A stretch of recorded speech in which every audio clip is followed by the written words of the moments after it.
In 1954, just months before his death, Albert Einstein participated in a classified meeting with quantum physicists that the US government buried for over 70 years. This wasn't about relativity or unified field theory. It was about what happens after we die. "This conversation must never leave this room," Einstein reportedly whispered to renowned journalist Edward R. Murrow, who had been sworn to secrecy. The transcript, discovered in a forgotten archive in Princeton University's basement, reveals a side of the brilliant scientist that reshapes everything we thought we knew about his spiritual beliefs.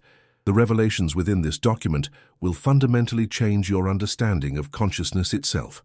It was a cold December morning when Murrow arrived at the unmarked facility outside Princeton, New Jersey. Security protocols were unusually strict.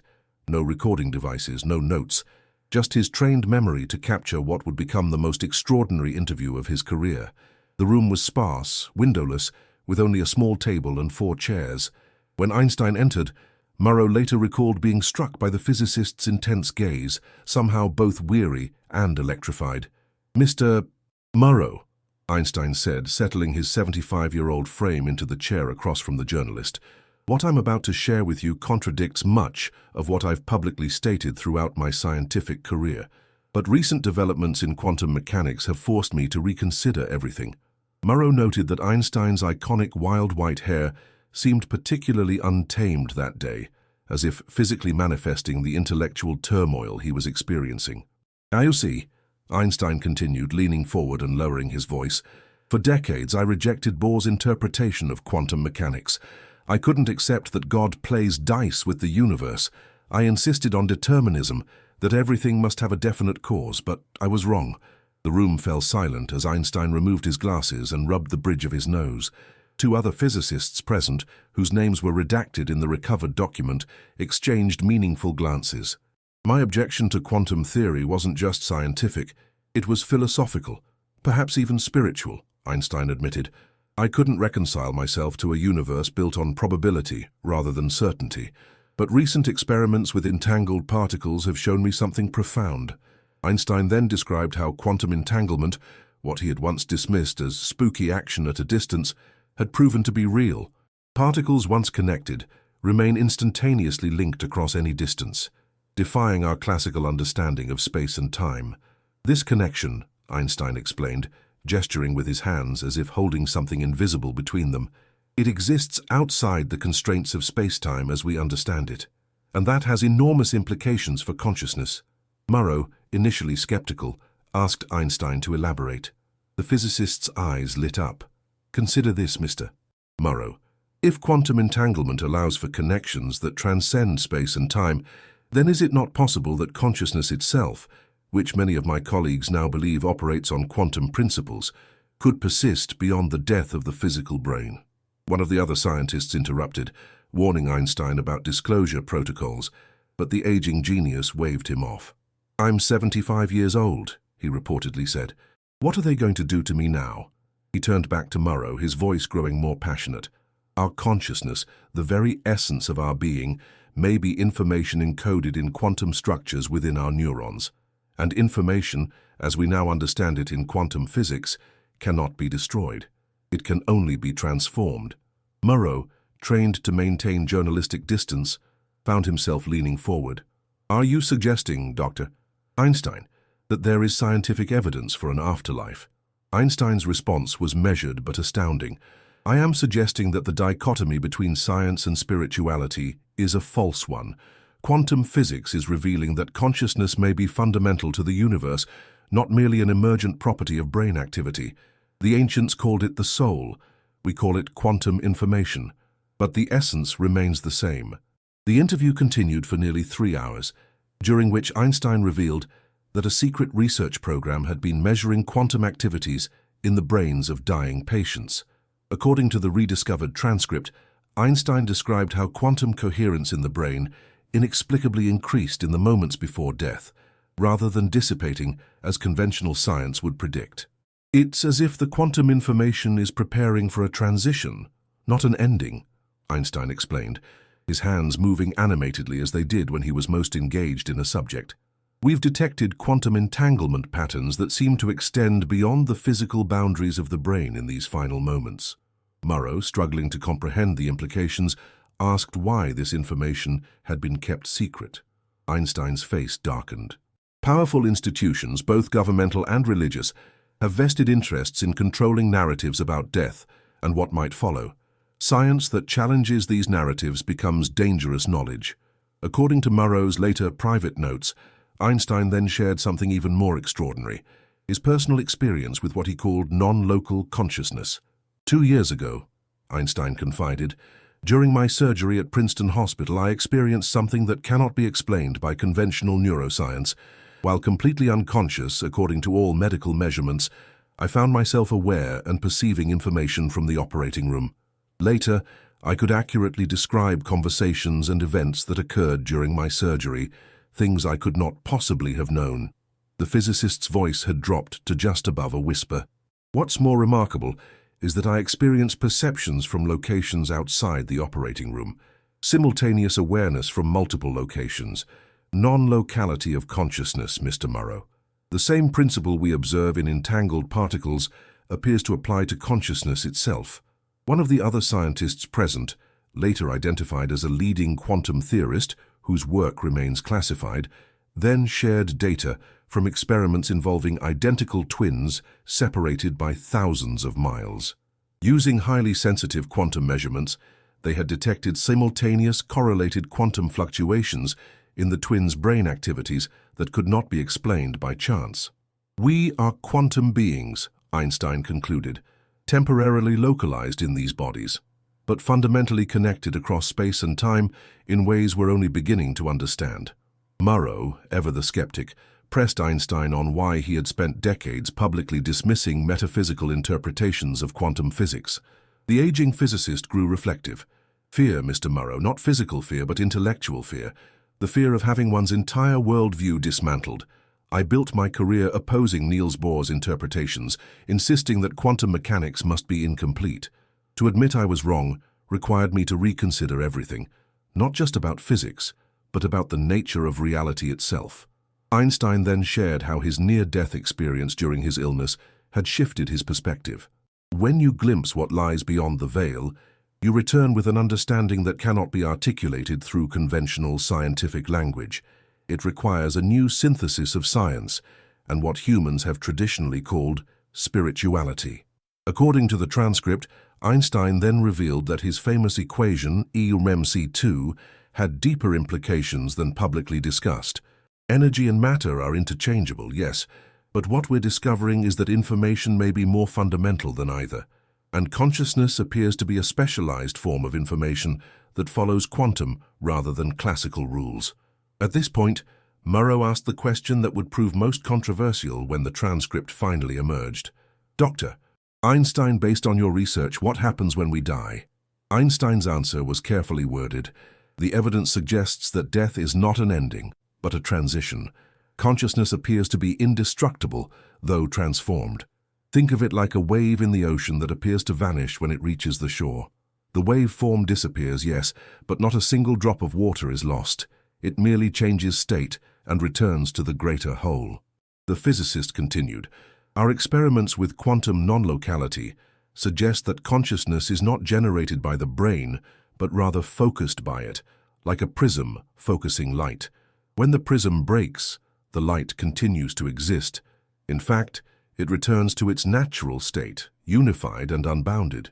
Murrow, according to his later notes, found himself deeply moved despite his journalistic detachment. And this is reproducible, verifiable science? He asked. It is emerging science, Einstein corrected him, at the very frontier of quantum physics. We can measure the quantum coherence, the entanglement patterns, and their unusual behavior during the transition we call death. What we cannot yet measure is the subjective experience of consciousness beyond that transition, but the data points unmistakably toward continuity rather than cessation. The other scientists then shared details of experiments using specialized quantum detectors placed near dying patients. With full ethical approvals, they insisted. These detectors had measured bursts of coherent quantum activity that couldn't be explained by random brain activity during shutdown. More surprisingly, These quantum patterns appeared to remain coherent beyond the point of clinical death, something that defied conventional understanding of brain function. "We are just beginning to create instruments sensitive enough to detect these phenomena," one of the scientists explained. "It's like we've been studying the ocean with tools that can only detect the waves on the surface, while remaining blind to the deeper currents below." Einstein then made a statement that particularly struck Murrow. "The universe is not only stranger than we imagine, it is stranger than we can imagine. But consciousness may be the bridge between what we can measure and what we can only experience." As the interview approached its fourth hour, Einstein grew reflective about the implications of this research. If consciousness is fundamental rather than emergent, and if it transcends the physical brain, then we must reconsider everything, not just about death, but about life and its meaning. He gazed directly at Murrow. "Imagine how differently humans might live if they understood death not as an ending, but as a transition to another state of being, one that maintains connections with loved ones through quantum entanglement." Murrow, ever the practical journalist, asked why Einstein was willing to share this classified information now, knowing the risks. The physicist's answer was simple yet profound. "Because I am dying, Mr. Murrow. The cancer will take me soon. And having glimpsed beyond the veil once already, I no longer fear what institutions might do. The truth about our existence is too important to remain classified." Einstein then shared his concern that this information might be suppressed after his death, as it challenged too many power structures.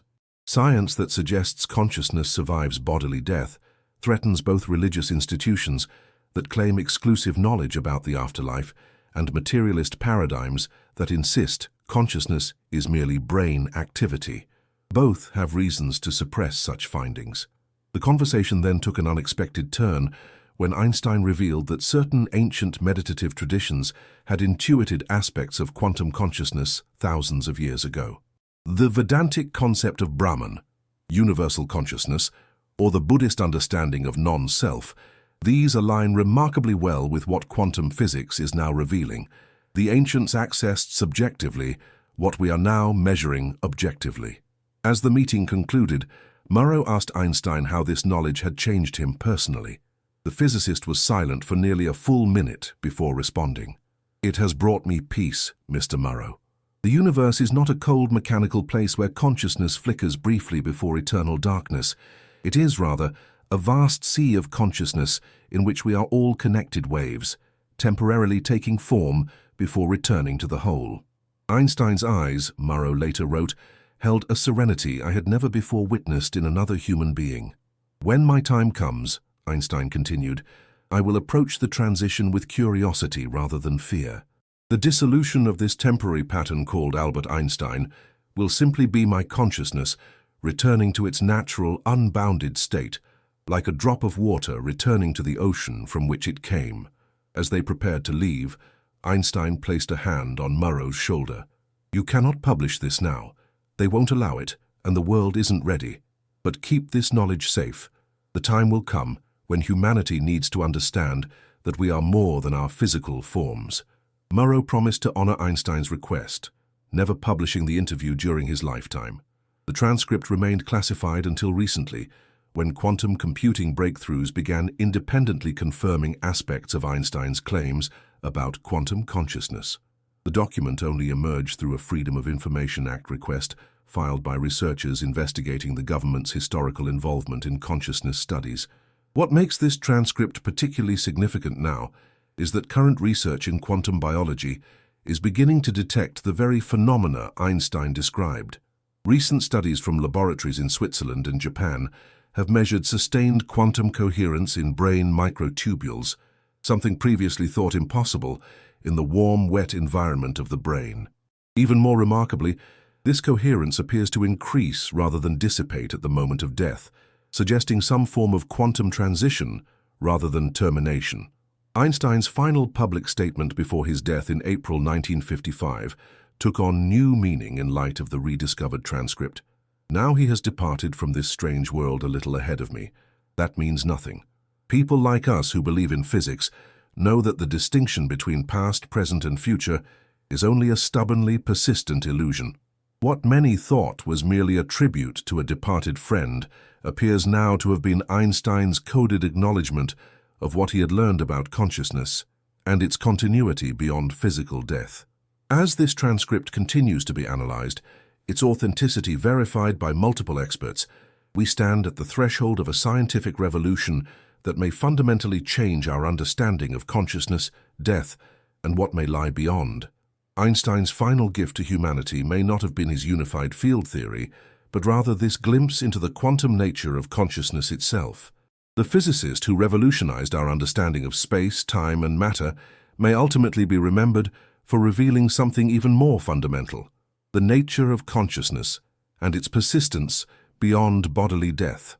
As Einstein himself reportedly concluded in that secret meeting, death is not the extinguishing of the light, but simply turning off the lamp because the dawn has come. As this information finally becomes public, after decades of suppression, one cannot help but wonder how it might transform our collective understanding of what it means to be conscious, to live, and to die. The quantum nature of consciousness suggests connections that transcend our physical separation, linking us in ways we're only beginning to comprehend. This is not merely academic knowledge. It has profound implications for how we live our lives, knowing that consciousness continues in some form beyond death. What would change in your life if you knew with scientific certainty that your consciousness will not end when your physical body does? How would you approach your relationships, knowing that quantum entanglement may connect you with loved ones beyond the physical plane? Consider for a moment the possibility that what religions have called the soul and what physics now describes as quantum information patterns might be different perspectives on the same reality. Einstein's secret meeting may have bridged the divide between science and spirituality in ways we're only now beginning to appreciate. If you found this revelation as mind-expanding as I have, please share it with others who might be ready for this profound understanding. Comment below with your thoughts on how this changes your perspective on consciousness and the afterlife. This knowledge, once classified, now belongs to all of humanity, just as Einstein intended before his death. Like a quantum particle entangled across space and time, may this understanding create ripples of transformation in your own consciousness, connecting you to the greater whole that Einstein glimpsed beyond the veil.